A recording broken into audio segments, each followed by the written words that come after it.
Sanatan Dharma is a term used to denote eternal or absolute duties. The Encyclopedia Britannica explains it as customs that apply equally to all Hindus. Sanatan means eternal and Dharma means duty or religious duty. The objective in Sanatan Dharma, according to Swami Satyananda, lies in freeing every atom of existence in its own way from karma and helping it achieve its own state of perfection.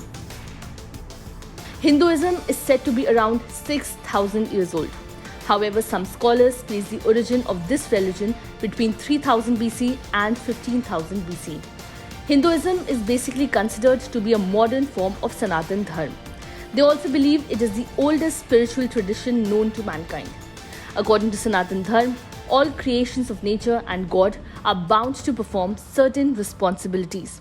It refers to the moral and spiritual principles that guide one's conduct on earth and determine one's religious duties. Sanatan Dharma is mentioned in the scriptures.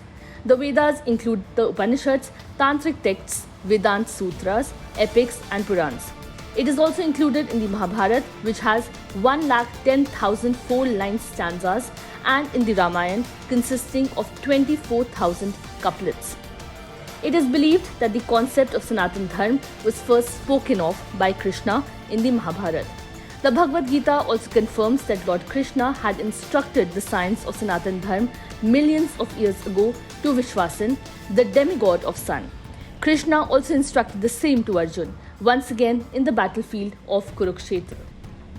Some scholars say that Sanatan Dharma is a religion based on reincarnation and that Jainism, Buddhism and Hinduism have the concept of reincarnation. Sanatan Dharma consists of rules, religious practices and rituals aimed at serving God. It contains a list of duties and rituals to be observed by all Hindus.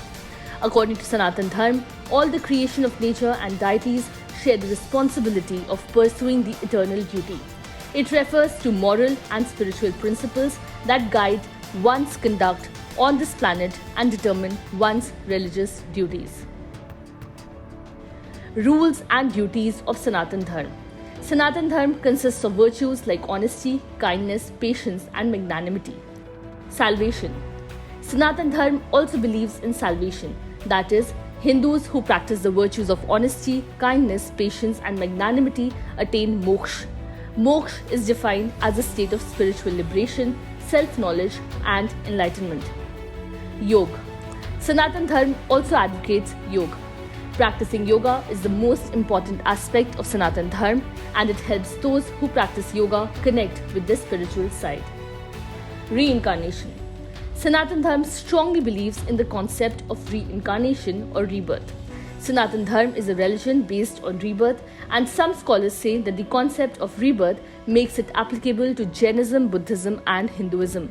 In Sanatan Dharma, rebirth explains the diversity in the world and the uncertainty of life. Karma. Karma is a term that refers to every action we take and its consequences. Sanatan Dharma believes that every action has a similar reaction, whether the original action was good or bad. Sin. Sanatan Dharma believes sins are evil deeds or the result of bad deeds, as opposed to virtue. Social justice is a very important part of Hinduism and Sanatan Dharma. The social structure in Sanatan Dharma is based on Chaturvarna. It divides society into 4 varnas or groups. They are Brahmins or priests, Kshatriyas or kings, Vaishyas or traders and Shudras, the workers. The original purpose of this Chaturvarna system was to ensure that people get what they deserve. However, this belief has slowly evolved over the years. Chaturvarna of today is not just based on birth, but on person's qualities and achievements. Today, the Chaturvarna system ensures equal duties and special rights. It ensures social justice and equal treatment for all. So, are Hinduism and Sanatan Dharma the same? Scholars differ on this issue. Sanatan Dharma is based on the Vedas and Upanishads, that is, the Shruti scriptures. The current form of Hinduism is based mainly on the Smriti scriptures such as the Purans, Smritis and Itihasa, etc. But the Smriti work is also based on the Vedas themselves. Also, the Vedas and Upanishads are considered a part of Hindu scriptures. Therefore, it is hard to distinguish between Hinduism and Sanatan Dharma. Loosely speaking, we can say that the current form of Hinduism is a form of Sanatan Dharma. The term Sanatan Dharma gained prominence in the late 19th century. This shift in usage and significance can be attributed to various historical and cultural factors of that time. The late 19th century saw the emergence of reform movements led by missionaries and social reformers like the Brahmo Samaj and Arya Samaj. In response to these movements, Sanatan Dharma began to be used as a symbol of Hindu orthodoxy. During the late 19th century, figures like Pandit Shraddharam and Pandit Deen Dayal Sharma played pivotal roles in defending traditional Hindu practices and beliefs. They advocated for the preservation of what they saw as the core values of Sanatan Dharma. To safeguard and promote Sanatan Dharma, organizations such as Sanatan Dharma Sabha and Bharat Dharma Mahamandal were established. These organizations aimed to unite and mobilize supporters of Orthodox Hinduism. The term Sanatan Dharma found its way into historical documents such as the Punjab Census Report of 1891. It was used to categorize individuals who adhered to orthodox Hindu practices and beliefs. Sanatan Dharma was often used in contrast to followers of the Arya Samaj, a reformist movement that advocated for changes in Hindu practices. This categorization underscored the divide between traditionalist and reformist Hindu groups during that period. This was all for this video. Thank you for watching.